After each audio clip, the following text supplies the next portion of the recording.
Golden State 2.5 weeks after the Warriors traded for him. They were facing the team directly ahead of them in the standings, the Mavericks, with Klay Thompson returning to the Chase Center, and a franchise legend, and Andre Iguodala was having his jersey retired. Now, when this trade initially went down at the Super Bowl, Stephen A., you told me you weren't moved. Have you changed your mind? I have. I really, really have. I've changed my mind. I think I was wrong when I first spoke about it. I'm sorry. Yes, I think I was. I'm sorry. I mean, miracles do happen. One more time. Miracles do happen. I think I was wrong. Oh, okay. When I first talked about this. When you have a guy that can get to the free throw line as frequently as Jimmy Butler, who's second in the usage rate on the team, Steph Curry's at 29%, he's at 23%. What happens then is you're giving him a break. You're giving him a breather without him having to get off the court, to sit on the bench. That, to me, makes Golden State very, very potent. So when I look at the West, again, I don't have them winning it, but I can't summarily dismiss what I'm seeing and how impressive it's been. Now you can speak again. Well, I mean, listen, I am impressed because Jimmy Butler, listen, we know what playoff Jimmy is all about. We know that the brother is a winner and he can get things done. But I didn't see it as a match and the personnel around them. I didn't see being able to flourish. But you see what Jimmy Butler has infused in them. Him and Draymond Green and that personality in your locker room and on the basketball court. Jimmy Butler being a more aggressive, Tim, secondary option than, say, an Andrew Wiggins or somebody. He gets to the basket. He scores. He goes to the free throw line. He gives you a breather because he can slow things up, contributing to controlling pace for the Golden State Warriors. And that just gives somebody like Steph Curry more room to operate, more time to breathe, more energy because he's got more time, because Jimmy Butler's get to the free throw line at a 9.3 rate, 9.3 free throws per game. That's sixth in the NBA since he's arrived in Golden State. Do I think that's enough to overcome the OKCs of the world? No. But what I'm saying is, because of how explosive Steph Curry can be, because you got these other cats that can shoot, because you got a guy like him that can score, and they're both smart and savvy, and obviously defensively with Butler and Draymond and others, they could make it interesting and possibly knock somebody off that we're expecting to make noise. I love your point about what Jimmy Butler getting to the free throw line does for Steph Curry resting, because from the time the whistle blows to a guy goes to the foul line and actually that process takes place, those free throws are made, and then the ball's on the other end of the floor, a lot of times that's 60 to 90 seconds in real time. Yes. Steph Curry is not – that could have been 3 or 4 more trips of missed or made shots where he is now able to rest, and I think that's a great point, and it's such a subtle thing, but it matters a lot to Steph Curry, who can get worn down at times.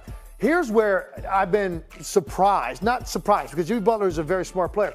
His ability to fit within the confines of his offense, because that's what I was wondering. Like, how exactly does that work? The mid-range game, the ISO play, the free throws, the toughness, we knew that. What about fitting in with this style of play with Draymond Green and Steph Curry and the way they want to play? You know what it is? Jimmy Butler is an incredibly underrated passer, and he's got an unbelievable IQ for the game. So he finds the right space to occupy. He knows the next pass to make after he receives it. So all of that continuity stuff still works with Jimmy Butler doing his thing. I've been incredibly impressed. And I also see them running out into the locker room now, onto the floor rather, out of the tunnel. They've got a swagger and a belief about them now. Yeah. They've got a totally different energy about them and their belief in terms of what their ceiling is. Yep. Shannon? That's all it took.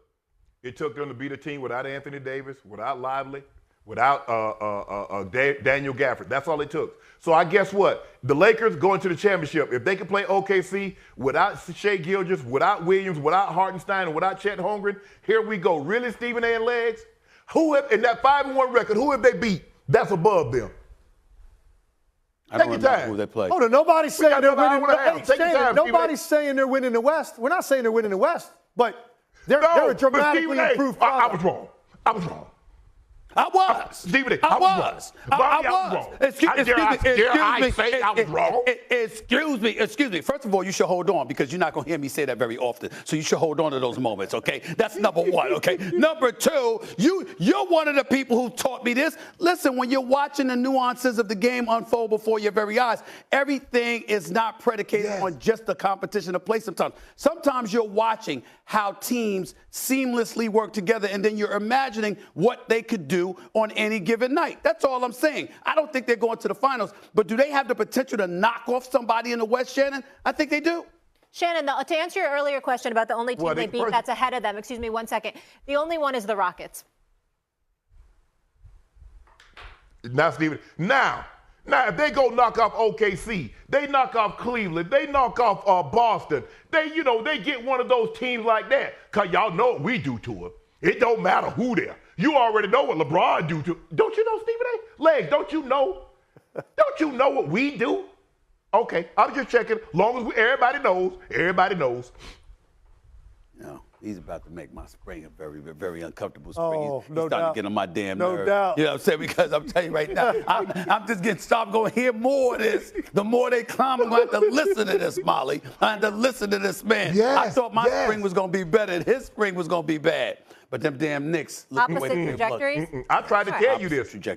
Opposite trajectories. We'll see. It's still early. We just still got early. back from the All-Star It's break. still Let's early. not panic. Let's be No, cool. it's It's not. early. Well, Yeah, get to the Do you think they can do it with Butler? Yeah, they can, because history tells you they can. You get the Butler bump. This is what happens when you get him late in the season and he's got all the petty going on, which you know he's so good at, that he's going to give you his best. He's going to be on his best behavior, the apple to the teacher, the hands folded on the desk. That's what you're getting out of Jimmy Butler right now. And he fits so well, like Monica said, with the fact that he can get to the free throw line, he can get to the mid-range, he can score, and he's a clutch player, adding him to Steph Curry. They're a dangerous team right now. I want a quick take from Legs on that, too. Can they win 2 playoff series? Can this team win 2 playoff series in the West? I think it's possible because of the rest of the West and the matchups that we're looking at here. I mean, because we all said it. It's Oklahoma City, and then trying to figure out the rest of it. Golden State's now thrust themselves into that conversation. Okay, let's go to the next McNuts, and this one is in the East. Monica, Stephen A. suggested that Joel Embiid should just shut it down, or the Sixers should shut him down